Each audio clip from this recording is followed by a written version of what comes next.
Assalamualaikum warahmatullahi wabarakatuh.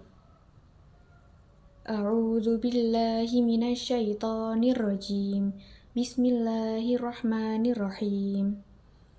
Innallaha la yastahyi ay yadriba masalam ma ba'udatan fama fawqaha. فأما الذين آمنوا فيعلمون أنه الحق من ربهم وأما الذين كفروا فيقولون ماذا أراد الله بهذا مثلا يضل به كثيرا ويهدي به كثيرا وما يضل به إلا الفاسقين. Artinya, sesungguhnya Allah tidak segan membuat perumpamaan seekor nyamuk atau lebih kecil dari itu. Adapun orang-orang yang beriman, mereka tahu bahwa itu kebenaran dari Tuhan. Tetapi mereka yang kafir berkata, apa maksud Allah dengan perumpamaan ini? Dengan perumpamaan itu, banyak orang yang dibiarkannya sesat, dan dengan itu banyak pula orang yang diberinya petunjuk. Tetapi tidak ada yang dia sesatkan dengan perumpamaan itu selain orang-orang fasik. Jadi dalam Quran surat Al-Baqarah ayat 26 ini dijelaskan bahwa Allah tidak segan membuat perumpamaan dari hewan kecil seperti nyamuk atau yang lebih kecil daripada itu. Menurut Ibnu Abbas, ayat ini diturunkan atas dasar karena orang-orang Yahudi menuduh bahwa perumpamaan dalam Al-Quran itu tidak bernilai karena yang digunakan adalah hewan-hewan kecil dan hina menurut mereka. Contohnya nyamuk, lebah, dan laba-laba. Tapi apabila dipahami dan diteliti lebih lanjut, kita akan melihat kebijaksanaan dan kekuasaan Allah Subhanahu wa Ta'ala.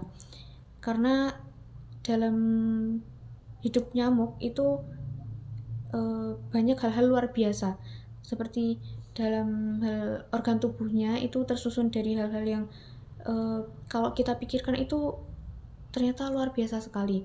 Dan Allah juga telah menyiapkan bermacam-macam jenisnya. Allah menciptakan nyamuk yang berbahaya, juga ada yang tidak berbahaya. Yang berbahaya itu bisa hidup di air yang kotor, ada juga yang di air yang keruh. Jadi intinya teman-teman, setelah saya memahami ayat ini, saya jadi berpikir bahwa jika nyamuk saja yang sekecil itu Allah ciptakan dengan detail, dengan hidupnya yang telah Allah susun sebegitu luar biasa, maka sudah seharusnya saya tidak meragukan takdir yang telah Allah tetapkan kepada saya. Yang selanjutnya adalah Quran surat Al-Baqarah ayat 260. A'udzu billahi minasyaitonir rajim. Bismillahirrahmanirrahim. Wa idz qala Ibrahim rabbi arini kaifa tuhyil mauta. Qala awalam tu'min.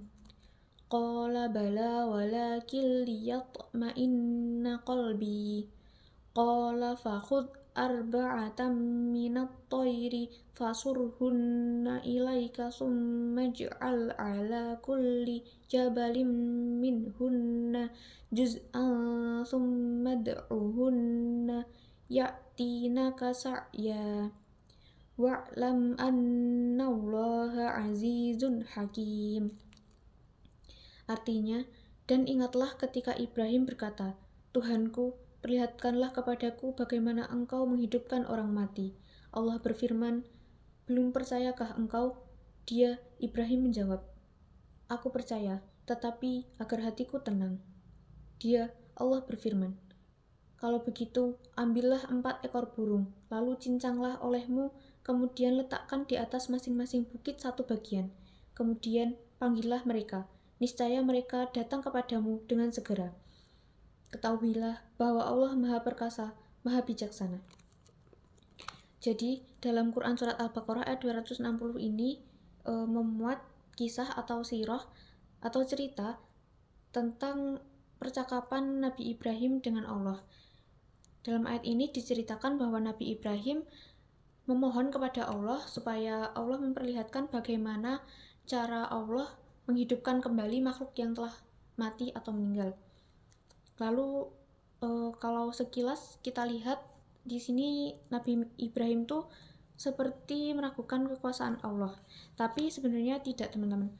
Nabi Ibrahim memohon kepada Allah untuk memperlihatkan bagaimana Allah menghidupkan kembali makhluk yang telah mati karena Nabi Ibrahim ingin mencapai tingkat ainul yakin.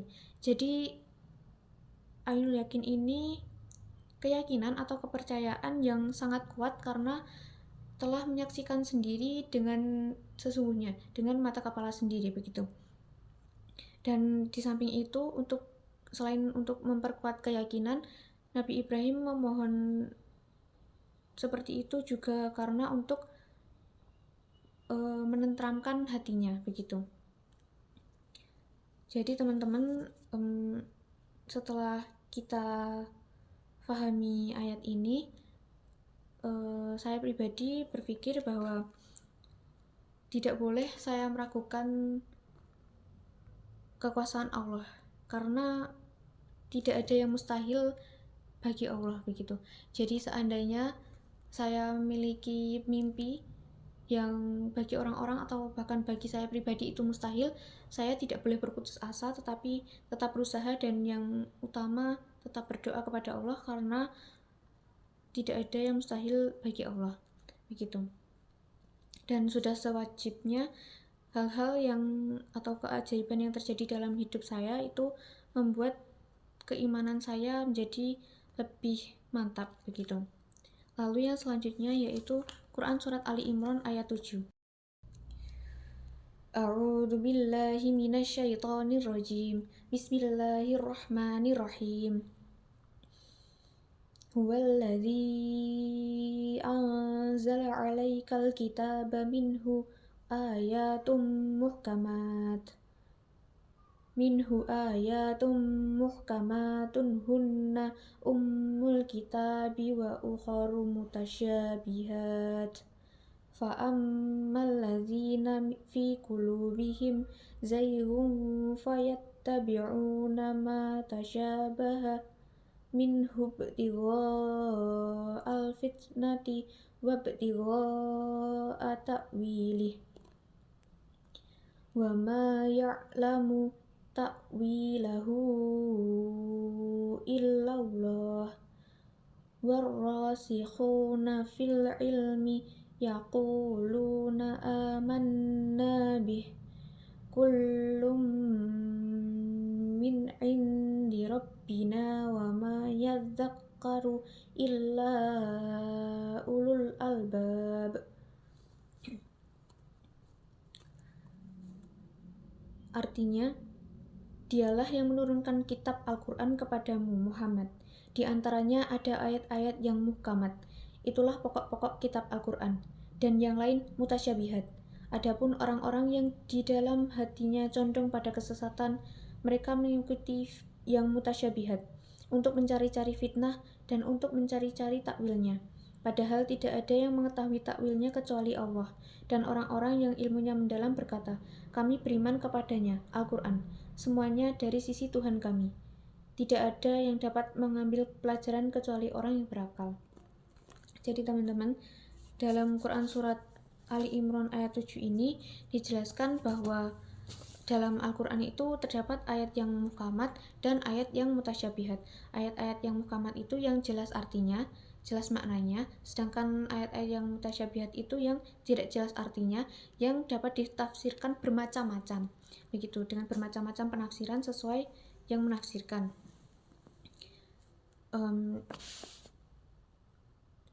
Sebagian mufasir itu berpendapat bahwa alasan atau tujuan diturunkannya ayat ini atau ayat-ayat mutasyabihat ini dan ayat-ayat muhkamat adalah untuk menguji keteguhan hati dan iman seseorang.